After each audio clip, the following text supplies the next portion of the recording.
Well, they say a lot can change in a week, Riley. And my word, it has seriously changed at West Ham after last weekend. I mean, this time last week, we were coming off the back of a 5-0 drubbing against Fulham. Everyone feeling very down, very angry, understandably. We responded well, mate, this week. It's been a very good week. West Ham, of course, topped the group, the Europa League. But we need to talk about that. We need to talk about Sunday with our result over Wolves, 3-0 West Ham. A really good performance, I think, all round. Although it was not 100% perfect, but it was good. It was a good performance, very attacking minded. I think that's what fans want to see.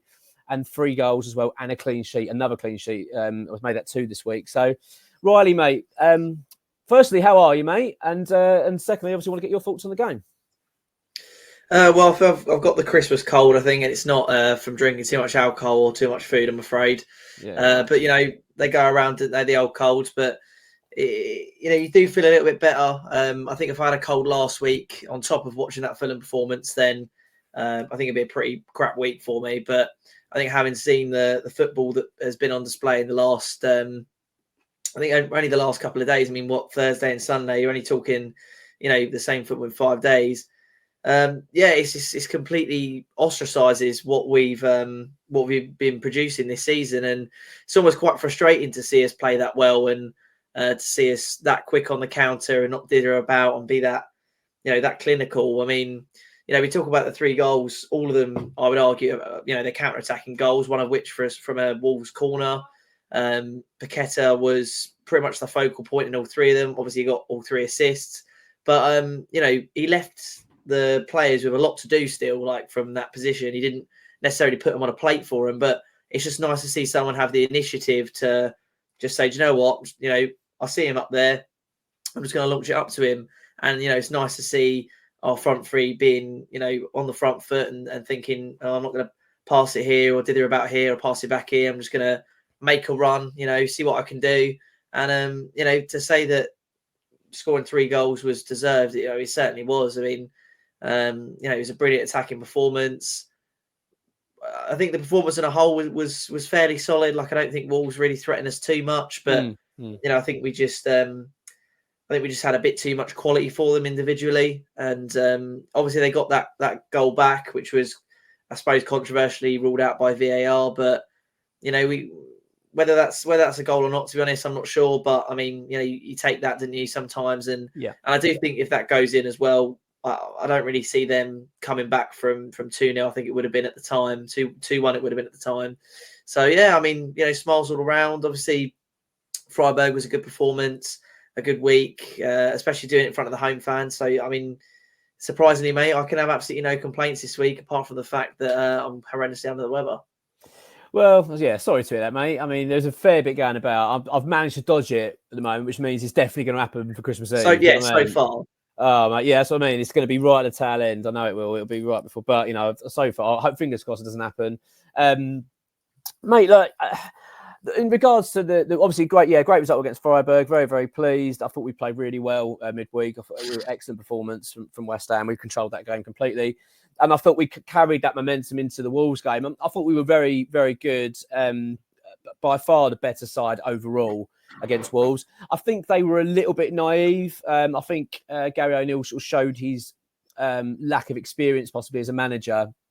Don't get me wrong, I've got nothing but respect for Gary O'Neill, and I think he's a very good manager. And I like teams that come and attack in a way, because it kind of that's in that sense, like, I'm going to get the ball down, we're going to try and score goals, we're going to try and win the game.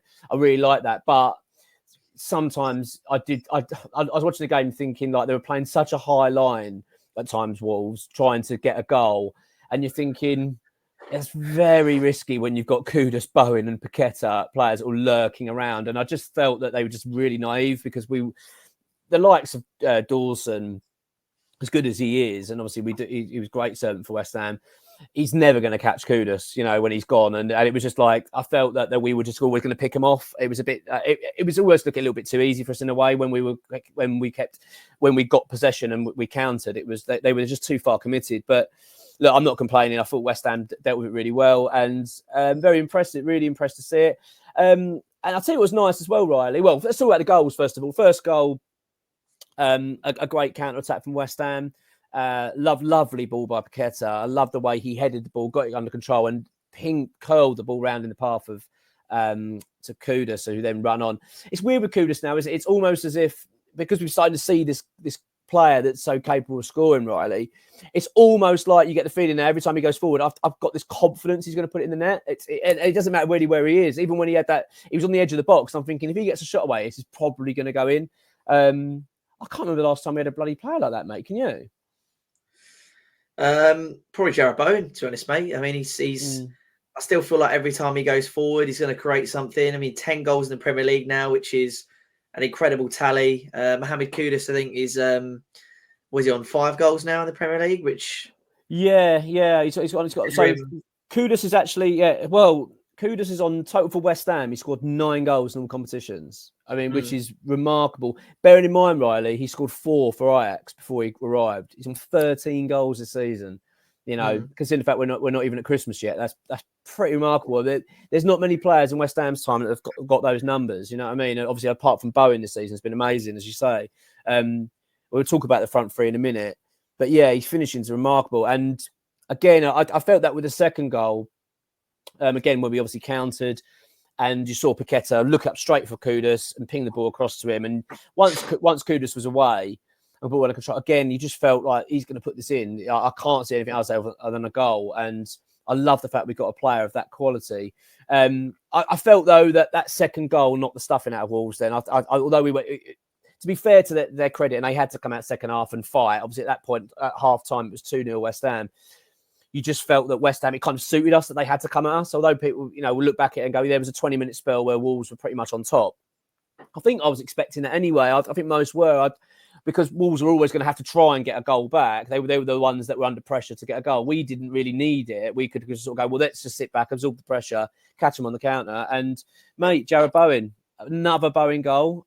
He's 10th for the season, as you said. And I think I saw a statistic saying that that's the first time we've had a player reach this level since in the 2000s era, I think something like that. I think it might have been the last might have been John Hartson, I think. It's been quite a while, so... Mate, it's a really or to get double digits this quickly. Yeah, I think so. Yeah, to be at this point on this many goals of a season, I think it's pretty remarkable. And considering the fact he's a winger, do you know what I mean? So I know he's kind of converted into a bit of a striker at the moment, but this is a really, really special time in terms of our front line. But yeah, before we quickly talk about them, they overall, it goes without saying, doesn't it? Really pleased with the result, 3-0, and mate, a clean sheet, a bloody clean sheet, which is. Let's be honest, we found him hard to come by this season. So 2 consecutively, I think it's a big thing, don't you? Yeah, I mean, like you said, I don't think Wolves challenge us too much. Their game plan definitely sort of played into our hands. I think that's the complete opposite of the way you want to play against West Ham. You want to give them the ball, give them the possession, let us come on to you. And in those positions, we do really struggle to break teams down, and we get impatient, and then we ourselves get caught out quite a lot on the counter-attack. And we're not very good with our backs to goals. I think that is literally the carbon copy of how not to play West Ham, especially at the moment, with having players like Kudus and Bowen being so quick on the counter-attack. And, Paqueta as well. And Alvarez, they've both showed, and Ward-Prowse, to be fair, have all shown their range of passes. They normally have to kind of probe the areas and wait for that long ball to come into play. But, if you're going to give those sorts of players the entire sort of pitch to ping a pass into, they're going to get it right. They're going to pass it into you. And having players like Kudus and Bowen who are so not just good on the counter-attack and quick, but, the ball just sticks to their feet. You know what I mean? They're so good at just being able to drive towards goal. And I just think that's the carbon copy of how not to play against West Ham. So, if I look at it maybe from that standpoint, I think maybe, Wolves did make it a bit easy for us. But I'm always going to take like a bit of a pragmatic approach. I'm not just going to look at a 3-0 scoreline and say, well, that's perfect. There's nothing to talk about, because otherwise, you would just look at the scoreline, wouldn't you? You wouldn't look at the performance. Yes. But you score 3 goals of brilliant quality.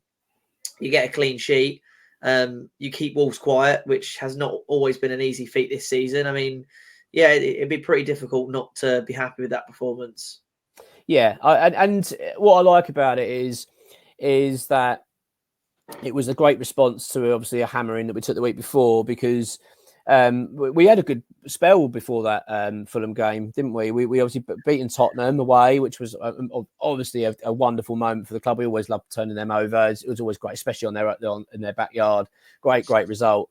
So to lose like we did against Fulham, and obviously it was very deflating and quite concerning, and felt like, oh dear. And obviously the pressure was starting to ramp up. The usual kind of routine of West Ham, of being a West Ham fan, that kind of up and down, and oh god, it's all doom and gloom.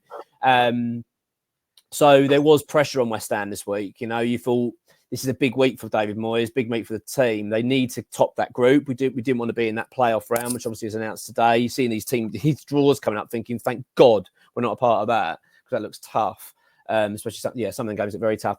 But we've responded really well. I mean, like, you couldn't have asked for a better response. Played very, very well Thursday. Looked comfortable from the minute that first whistle went. We looked very good and up for it, and just very composed. So to get that result like we did, top the group quite comfortably again. I mean, us in Europe, Riley, just seems to be such a match made in heaven, doesn't it? We just seem to cope with European football very well.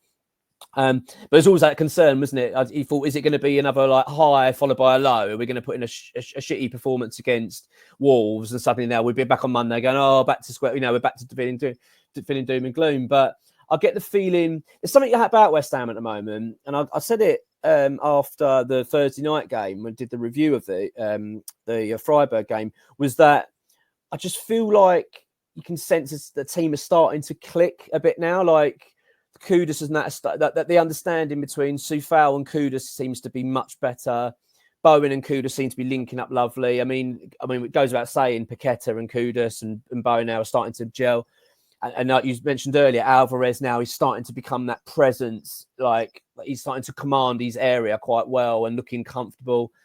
I don't know, mate. You know what I mean? I'm starting to look at West Ham thinking we look like we're purring a little bit. There's a bit of a team here. Like, if we can hit form at the right time, which we appear to be, I'm not saying we definitely are, but with the likes of Manchester United, Liverpool, Man United and Arsenal on the horizon, these are going to be games that are going to really gauge us now to see where we are. Because if West Ham can pull off a couple of results here, bloody hell, mate, this could be a very, very exciting second half of the season. What's your feelings? Are you feeling quite optimistic then the season ahead?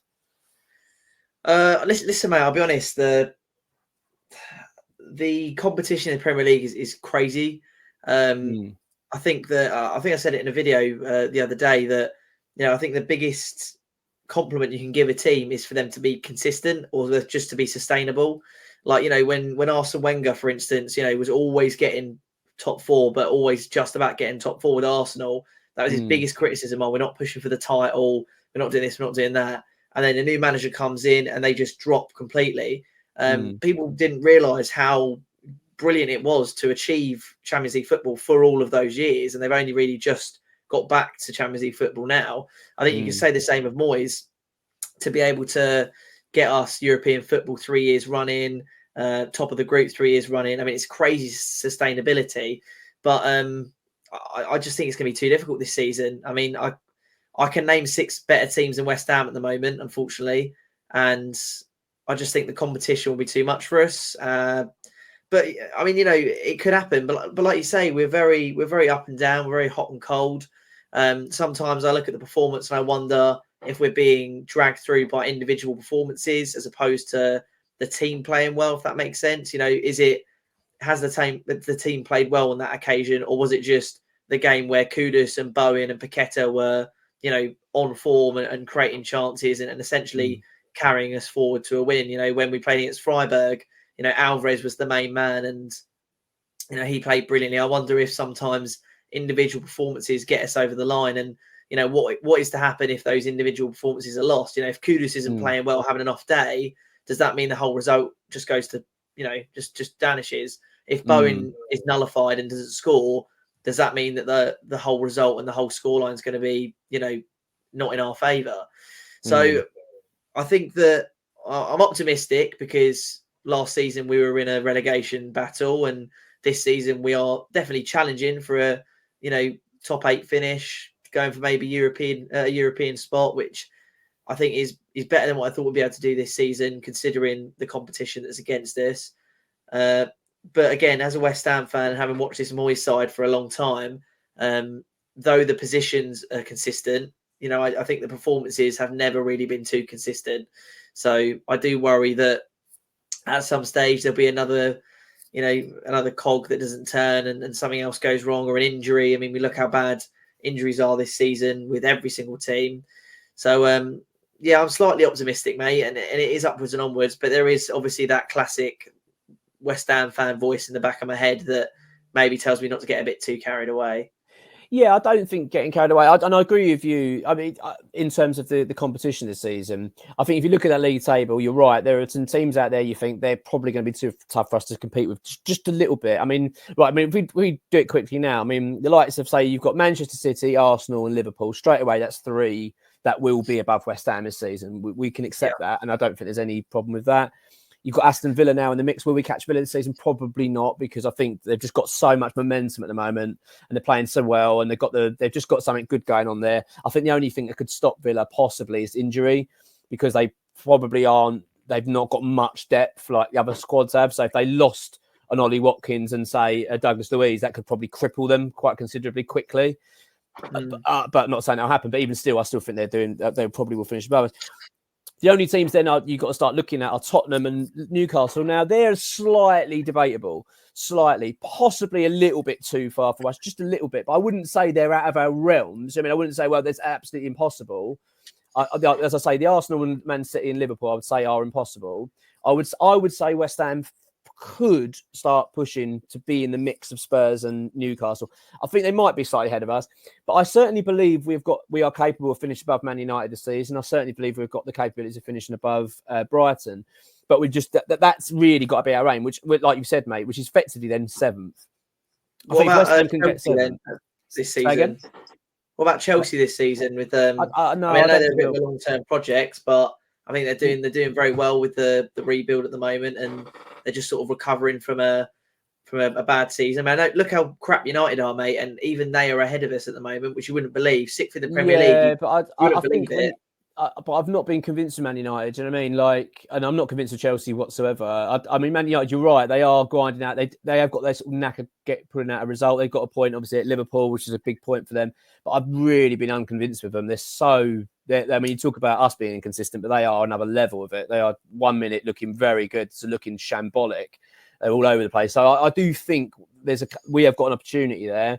Brighton are not, they are very good, but I don't think I think we are better on paper, possibly. I'm not saying necessarily better. They're a very good home side, aren't they, Brighton? They're very, very, very good, and they tend to get results at home. But they're a good side. But I think realistically, our aim has got to be seventh, and at the best, get sixth. You know what I mean? Maybe we can catch out. I mean, Newcastle have got a terrible injury issue at the moment. I think they've got something like 10 players out. That's something hopefully we can take advantage of. They might have a little bit of a blip now in form for a period.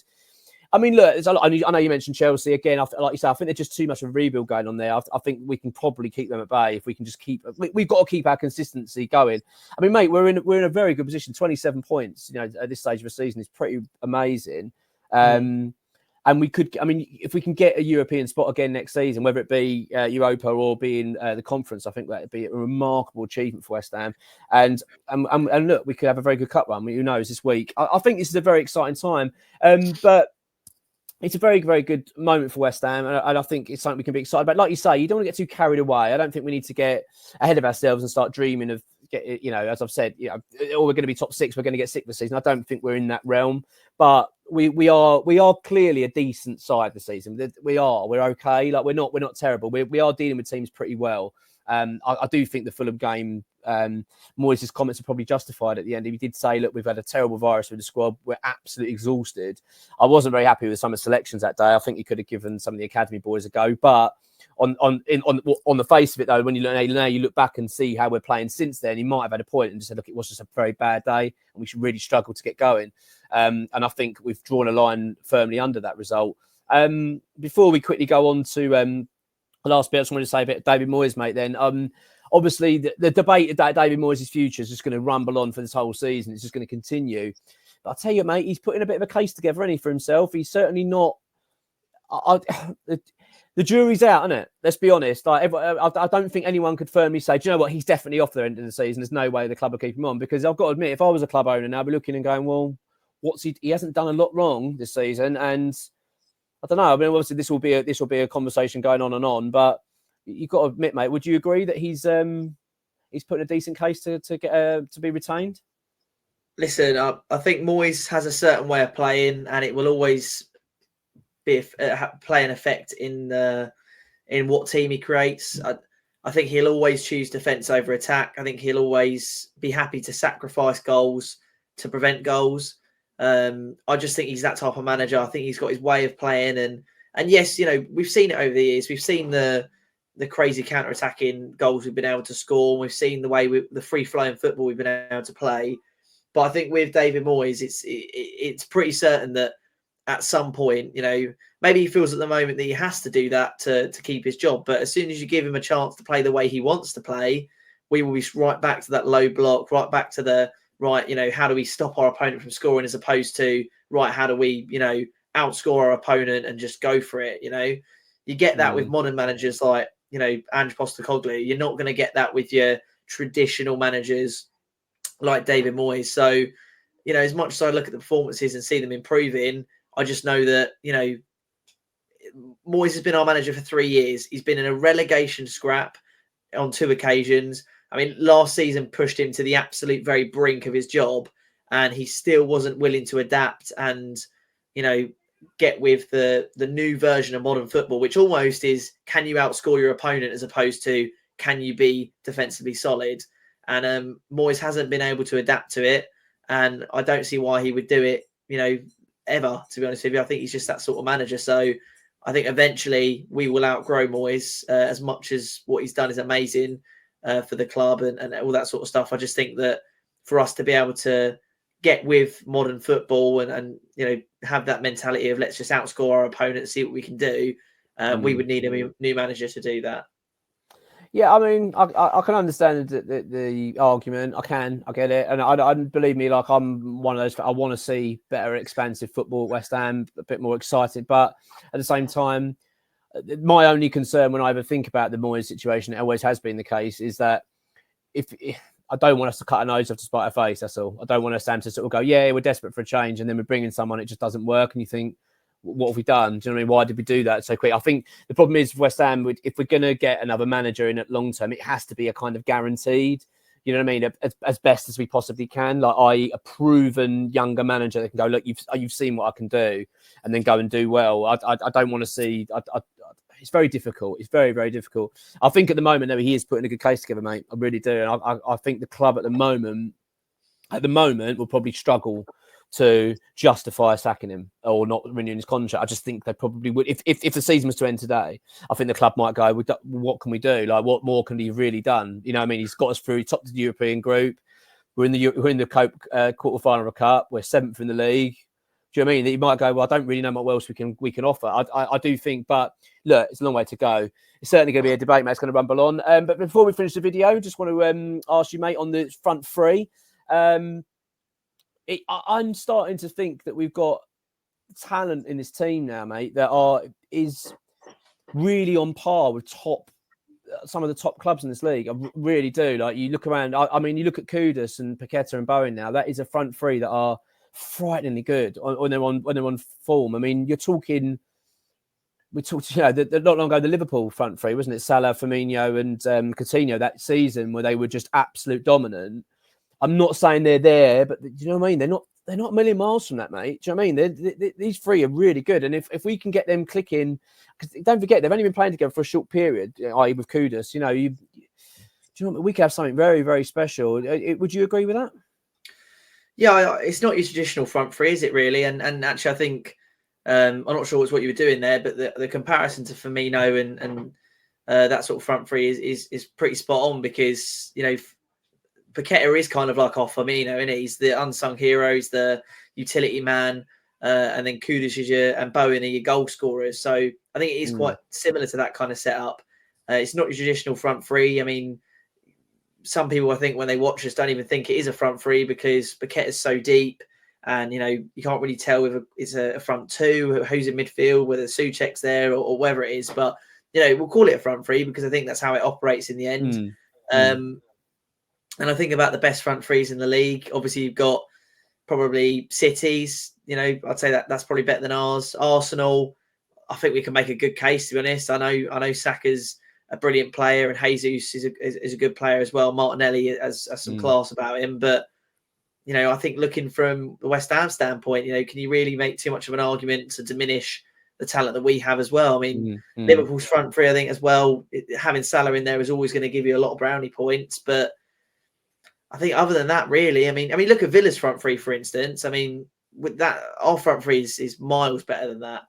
It really is. I mean, what have they got? Leon Bailey, Diaby, and Watkins. Well, maybe not miles better, but they are decent. I know what you mean, though. You're looking at our front three, thinking, bloody hell, if we could just get a consistent team here going and performances, I'll tell you what, we've got goals on this side. I think it's an exciting time, mate. I really do. I think that week has certainly lifted us, and I think the week we've got coming up now, these games are coming thick and fast. But the fact is, we're against the big three. Do you know what I mean? We're against three big clubs in Liverpool. That's a positive thing, though, because it's a free hit. If we go at those games with the attacking football we've shown in the last couple of weeks, we've got literally nothing to lose. You say we've given it a go, it's not worked, but we've shown our attacking football. We're going to stick to our principles. Absolutely, so I think it's a good time to do it. Absolutely. I think I agree. There's nothing for West Ham to lose, really. The cup game is slightly different in a way. I'm really hoping. I'm hoping that Liverpool result against Manchester United it's actually done us a favour, because they have to beat Arsenal now. Liverpool have to beat Arsenal. If Liverpool want to win this league, make no mistake, Klopp wants to win that league.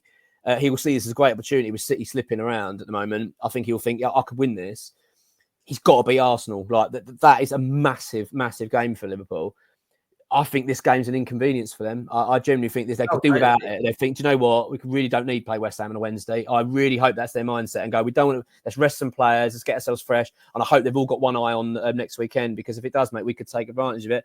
And then Man United at home, I fancy us at the moment. I don't see why we shouldn't go into that with a load of confidence. And then what Arsenal away is, like you say, mate, a free hit. We can just go into that game, enjoy it, just go for it, and just say, let's cause a bloody upset. Let's dent their party, at the moment, because they think they're going to win the league, as they always do. Arsenal at this stage of the season, they think they've lifted it, which bit them in the arse last time, and I've got a feeling it might do again.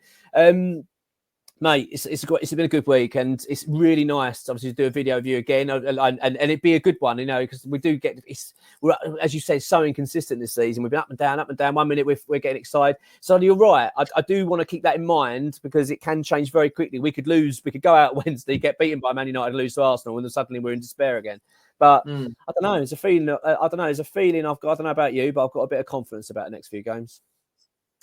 Yeah, and I think as well, because like you say, they are free hits. As long as we approach them with a sort of good attacking mindset and we just try and go out and score some goals, I don't think any West Ham fan is going to come on any sort of platform and argue about that. I don't think anyone really cares about the results at the moment. If we just show the way we're playing and do what we're doing, then I think any West Ham fan will definitely take that. Mate, it's a big week. And look, we'll do our review, our preview of Liverpool. I'm looking forward to that one. But until then, mate, come on, you Irons.